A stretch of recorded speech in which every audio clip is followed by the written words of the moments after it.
Il arrive un moment, dans presque toutes les vies, où une porte se referme sans qu'on l'ait voulu. Une personne s'éloigne. Un lien se défait. Quelqu'un que l'on croyait installé pour longtemps dans notre quotidien cesse, doucement ou brutalement, d'en faire partie. Et nous restons là, un peu sonnés, à fixer l'espace vide qu'elle a laissé. Vous connaissez peut-être cette sensation. Cette impression que le sol s'est légèrement dérobé, que quelque chose qui tenait debout vient de pencher. C'est de cela que je voudrais vous parler aujourd'hui, vous parler longuement, posément, comme on parle à quelqu'un assis en face de soi, une tasse de thé qui refroidit entre les mains. Je voudrais vous parler de ces départs que nous ne choisissons pas et de cette tentation si humaine, si compréhensible, de courir derrière ceux qui s'en vont. Prenez le temps, avant que nous commencions vraiment, de vous installer là où vous êtes, en marchant peut-être, ou allongé, ou en conduisant. Respirez une fois, lentement. Sentez l'air entrer, sentez-le ressortir. Nous n'avons nulle part où aller presser, vous et moi. Nous avons 2 heures devant nous, et ces 2 heures, je voudrais qu'elles soient un peu comme une promenade. On avance, on s'arrête, on regarde le paysage, on repart, sans urgence. Le thème qui nous réunit, je vais le formuler simplement, parce que c'est une phrase qui m'habite depuis longtemps. Quand l'univers retire quelqu'un de ta vie, ne cours pas après. Voilà, c'est une phrase un peu sèche, dite comme ça, presque dure. Et pourtant, je crois qu'elle contient une des formes les plus profondes de douceur qu'on puisse s'offrir à soi-même. Parce qu'apprendre à ne pas courir, ce n'est pas apprendre à ne plus aimer. Ce n'est pas devenir froid ou indifférent ou cynique. C'est apprendre à rester digne dans la perte. C'est apprendre à honorer ce qui s'en va sans se perdre soi-même en chemin. Je vais vous dire pourquoi ce sujet me tient à cœur. Au fil des années, dans mon métier comme dans ma vie, j'ai vu tant de personnes s'épuiser à retenir, à rappeler, à expliquer une dernière fois, et puis c'est encore une autre dernière fois, à chercher la phrase magique qui ferait revenir l'autre, à se diminuer parfois, à se faire tout petit, à renoncer à des morceaux d'eux-mêmes dans l'espoir de redevenir aimable aux yeux de celui ou celle qui partait. Et j'ai vu la fatigue immense que cela produit, une fatigue de l'âme. Parce que courir derrière quelqu'un qui s'éloigne, c'est une course qu'on ne gagne jamais vraiment. Même quand on rattrape la personne, on ne rattrape pas le lien. Le lien, lui, a déjà changé de forme. Alors j'aimerais que pendant ces 2 heures, nous regardions cela ensemble, doucement, sans jugement, parce qu'il n'y a aucune honte à avoir couru. Nous avons tous couru un jour, moi le premier. La question n'est pas de savoir si nous avons eu tort de courir. La question est de comprendre ce qui nous pousse à le faire et de découvrir, peut-être, qu'il existe une autre manière de traverser ces départs, une manière où l'on garde sa dignité, sa paix et même, oserais-je dire, son amour intact. Commençons, si vous le voulez bien, par poser une chose essentielle. Quand je dis l'univers retire quelqu'un de ta vie, je ne parle pas de magie. Je ne parle pas de force mystérieuse qui déciderait à notre place. J'emploie cette image parce qu'elle dit quelque chose de juste sur notre expérience. Quand une personne s'en va, nous avons rarement le contrôle. Cela nous tombe dessus. Cela arrive en dehors de nous. Une rupture, une amitié qui se délite, un proche qui prend ses distances, un amour qui s'éteint d'un seul côté. Dans ces moments-là, nous ressentons précisément cela, que quelque chose de plus grand que nous, le cours des choses, la vie, le temps, a décidé. Et cette image de l'univers qui retire, elle nous aide, je crois, à lâcher l'illusion que tout dépendait de nous. Parce que c'est souvent là que tout commence, dans cette illusion-là. Nous nous racontons que si nous avions dit la bonne chose, fait le bon geste, était un peu différent, l'autre serait resté. Et cette pensée, qui ressemble à du remords, qui ressemble à de la lucidité, est en réalité une forme déguisée de toute puissance. Elle nous fait croire que nous tenions le destin du lien entre nos mains, que tout reposait sur nos épaules. C'est une pensée lourde à porter. Et c'est aussi, paradoxalement, une pensée qui nous rassure. Parce que s'imaginer responsable, c'est s'imaginer puissant. Et s'imaginer puissant, c'est moins effrayant que d'accepter l'évidence. Qu'une partie de ce qui nous arrive, dans nos relations, nous échappe complètement. Je voudrais m'arrêter un instant sur cette idée, parce qu'elle est vraiment au cœur de tout. Aimer quelqu'un, c'est entrer en relation avec un être libre. Et la liberté de l'autre, c'est à la fois ce qu'il y a de plus beau et de plus vertigineux dans l'amour. Si l'autre reste avec nous, c'est précieux justement parce qu'il aurait pu partir. Si l'autre nous choisit, c'est beau justement parce qu'il était libre de ne pas nous choisir. Mais cette même liberté qui rend l'amour précieux est aussi celle qui peut un jour nous le retirer. On ne peut pas avoir l'un sans l'autre. On ne peut pas vouloir être aimé librement et en même temps vouloir retenir l'autre de force. Ces deux désirs s'annulent. Et courir derrière quelqu'un, au fond, c'est essayer de transformer un amour libre en un amour captif. C'est essayer de tenir dans sa main fermée quelque chose qui ne vit que les mains ouvertes.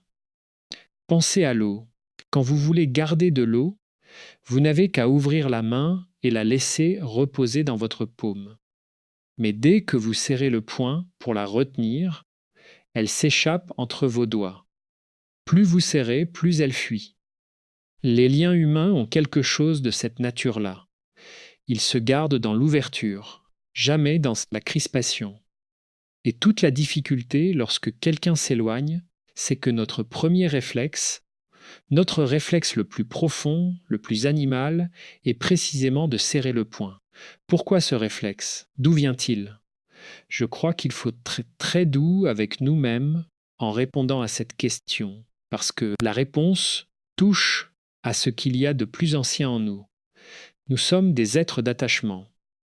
Dès les premiers jours de notre vie, nous dépendons entièrement d'une présence. Un nourrisson seul ne survit pas. Pour lui, la disparition de la figure qui prend soin de lui est une question de vie ou de mort. Et quelque chose de cette terreur primitive reste gravé en nous, très profond, bien au-delà de l'enfance. Quand quelqu'un que nous aimons s'éloigne, ce n'est pas seulement notre cœur d'adulte qui souffre. C'est aussi, tout au fond, ce petit être ancien en nous qui ressent l'éloignement comme un danger absolu, qui veut crier, rappeler, s'accrocher. Courir derrière l'autre, c'est obéir à cette voix très ancienne qui dit « Ne me laisse pas, j'ai besoin de toi pour vivre ». Alors quand vous vous surprenez à vouloir courir, à composer ce message que vous savez pourtant que vous ne devriez pas envoyer, à chercher un prétexte pour recroiser cette personne, soyez tendre avec vous-même. Vous n'êtes pas faible. Vous n'êtes pas pathétique. Vous obéissez à l'une des forces les plus puissantes et les plus anciennes de la nature humaine. Le travail que je vous propose, ce n'est pas de faire taire cette voix par la force. On ne fait jamais taire la peur par la force, on ne fait que l'enfoncer plus profond. Le travail, c'est d'apprendre à reconnaître cette voix, à l'écouter avec compassion et à lui répondre avec la part adulte de nous-mêmes. Cette part qui sait, elle, que nous ne sommes plus ce nourrisson, que nous pouvons survivre à l'absence, que nous avons, en nous, de quoi nous tenir debout même quand une présence s'en va. Je sens déjà que certains d'entre vous se reconnaissent, et je voudrais, avant d'aller plus loin, prendre un instant pour vous dire merci d'être là, de m'accompagner sur ce chemin. Si ce que nous explorons ensemble résonne en vous, si quelque chose commence déjà à se dénouer doucement, pensez à laisser un like et à vous abonner. Cela permet à ces réflexions de cheminer vers d'autres personnes qui peut-être en ont besoin ce soir. Et cela nous permet de continuer à apprendre ensemble, épisode après épisode. Voilà, reprenons notre promenade. Je voudrais maintenant que nous regardions de plus près ce qui se passe, concrètement quand nous courons après quelqu'un, parce que c'est souvent en observant les mécanismes que l'on commence à s'en libérer. Imaginez une personne Appelons-la simplement par une situation plutôt que par un prénom, pour que chacun puisse s'y reconnaître. Imaginez quelqu'un dont l'ami de toujours a commencé, sans explication claire, à répondre de plus en plus tard aux messages, à annuler les rendez-vous, à devenir vague, distant, poli mais lointain. Et cette personne blessée, déconcertée, se met à faire un effort de plus. Elle écrit des messages plus longs, plus chaleureux. Elle propose davantage, elle se rend plus disponible, plus arrangeante. Elle se dit: si je suis encore plus présent, encore plus généreux, il reviendra vers moi. Que se passe-t-il alors? Le plus souvent, exactement l'inverse de ce qui était espéré. Plus elle avance, plus l'autre recule.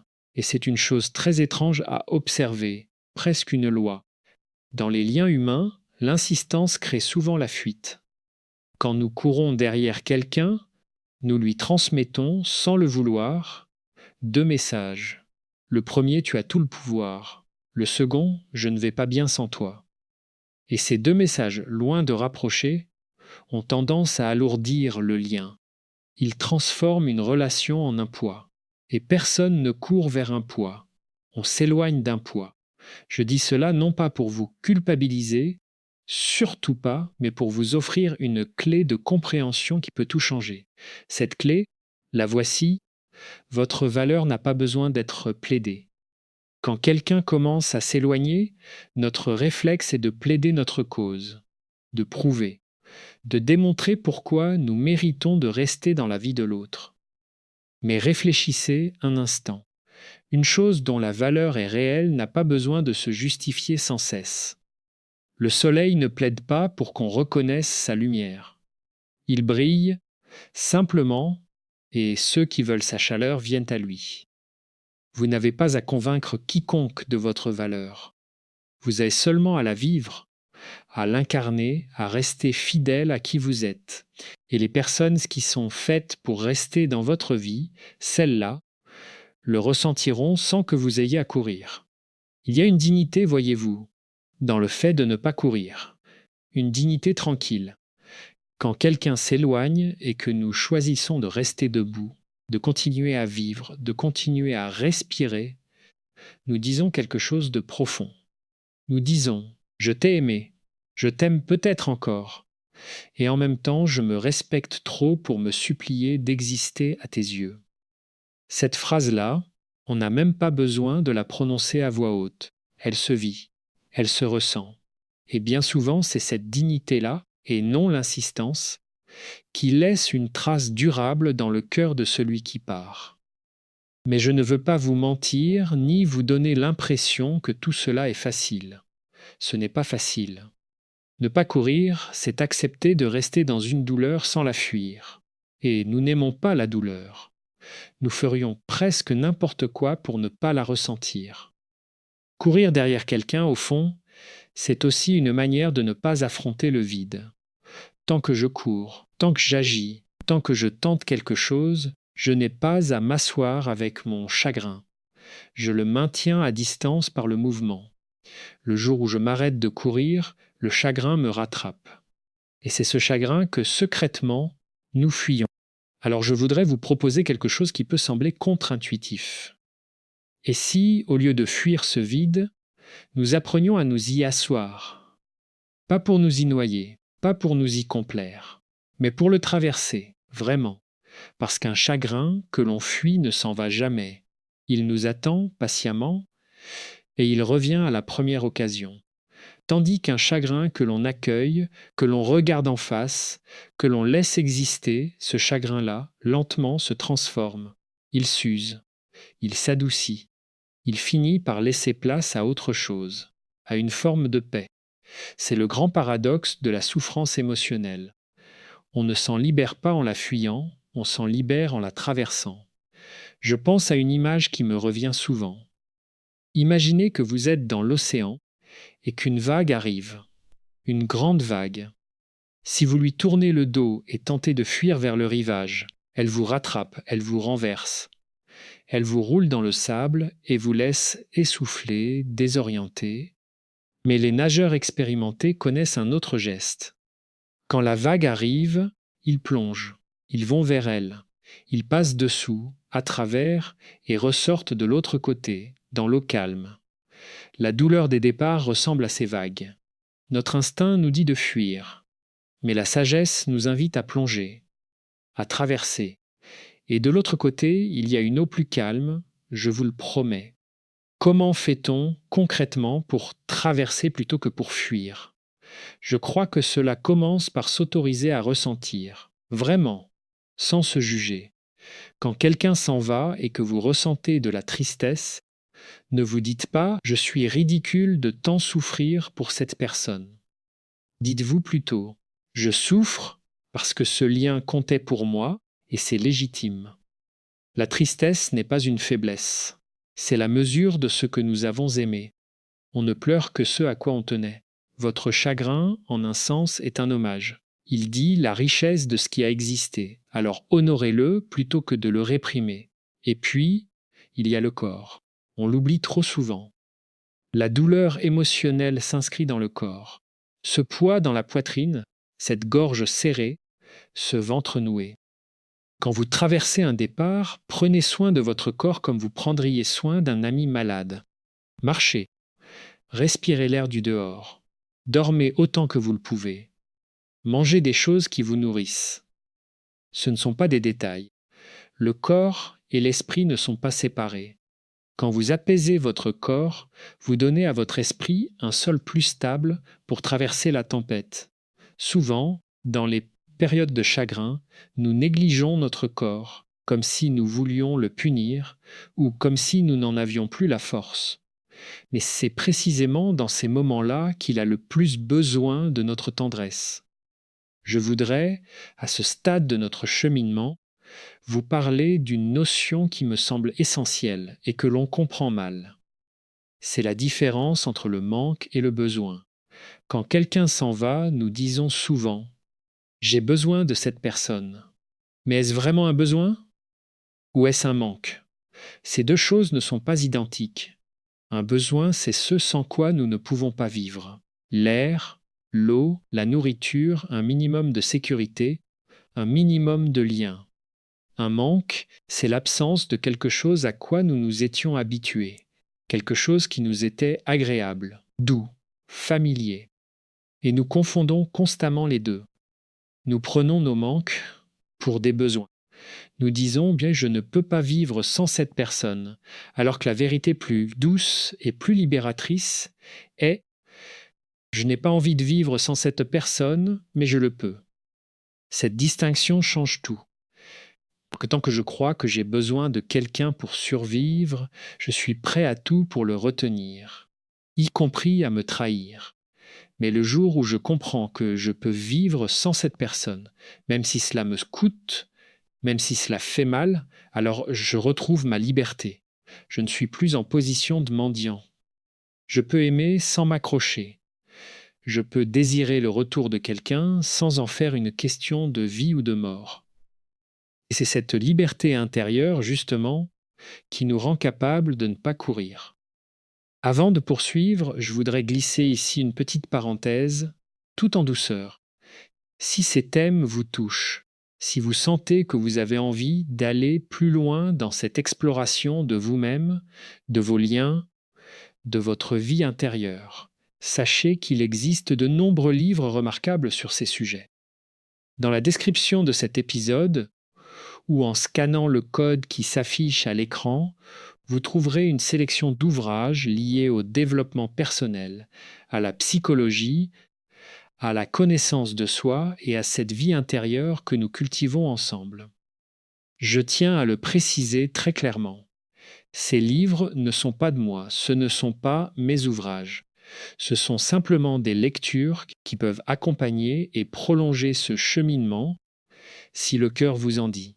Voyez cela comme une porte ouverte, jamais comme une obligation. Et maintenant, reprenons tranquillement le fil de notre réflexion.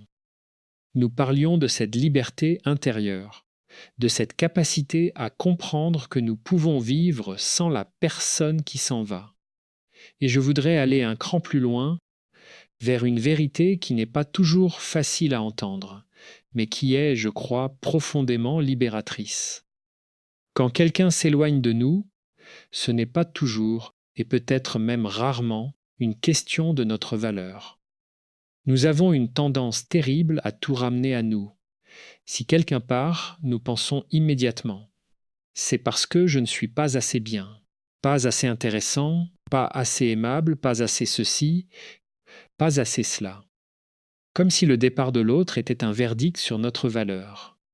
Mais c'est une erreur de perspective. Les gens s'en vont pour 1000 raisons qui n'ont rien à voir avec nous. Ils s'en vont parce qu'ils traversent quelque chose, parce qu'ils changent, parce que leur chemin bifurque, parce qu'ils ne sont pas capables à ce moment de leur vie d'offrir ce qu'une relation demande, parce qu'ils ont peur, parce qu'ils sont attirés ailleurs, parce que le temps, simplement, a fait son œuvre. Le départ de l'autre nous parle souvent davantage de l'autre que de nous-mêmes. Et pourtant, nous nous l'approprions comme s'il s'agissait d'une condamnation personnelle. Je voudrais que vous reteniez ceci. On ne quitte pas toujours les gens parce qu'ils ne valent rien. On les quitte parce qu'ils ne sont pas faits pour notre chemin, ou parce que nous ne sommes pas capables, à cet instant, de marcher à leur côté. Cela ne diminue en rien la valeur de ce qui a été. 2 personnes peuvent être merveilleuses et ne pas être faites pour rester ensemble. C'est une vérité douce amère, mais c'est une vérité. Toutes les belles rencontres ne sont pas destinées à durer. Certaines sont là pour une saison, pour nous apprendre quelque chose, pour nous transformer et puis pour s'en aller. Et leur départ ne rend pas leur passage moins précieux. Je pense aux saisons, justement. Personne ne reproche à l'automne de ne pas être l'été. Personne ne court après les feuilles qui tombent en leur criant de remonter dans les arbres. Nous acceptons dans la nature ce que nous refusons si farouchement dans nos vies. Nous acceptons que les choses ont leur temps, leur cycle, leur fin.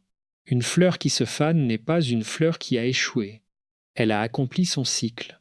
Elle a fleuri pleinement et puis elle s'en est allée, faisant place à autre chose. Et si nous regardions certaines de nos relations avec ce même regard, non pas comme des échecs lorsqu'elles s'achèvent, mais comme des cycles qui se sont accomplis, comme des saisons qui ont donné ce qu'elles avaient à donner. Je sais que c'est plus facile à dire qu'à vivre. Au moment où la perte est fraîche, ces mots peuvent sembler abstraits, presque insensibles. Quand on a mal, on n'a pas envie d'entendre parler de cycles et de saisons. On a envie que la personne revienne. C'est tout, et c'est normal. Alors, je ne vous demande pas d'adhérer immédiatement à cette vision. Je vous demande simplement de la laisser exister quelque part comme une graine. Vous n'êtes peut-être pas prêt à la faire vôtre aujourd'hui. Mais peut-être que dans quelques semaines, quelques mois, elle commencera à germer. Et un jour, vous regarderez en arrière et vous verrez que ce départ qui vous semblait être la fin du monde était en réalité un tournant, un passage, une porte vers quelque chose que vous ne pouviez pas encore imaginer. Permettez-moi de partager avec vous une réflexion qui m'accompagne. Très souvent, ce qui nous fait le plus souffrir dans un départ, ce n'est pas tant la personne elle-même que l'image que nous nous étions faite de l'avenir avec elle. Nous ne pleurons pas seulement celui ou celle qui part. Nous pleurons tous les lendemains que nous avions imaginés à ses côtés. Les projets, les conversations futures, la vieillesse partagée peut-être, cette vie en commun que nous avions déjà commencé à construire dans notre tête. Et quand la personne s'en va, c'est tout cet édifice imaginaire qui s'effondre. Nous ne faisons pas seulement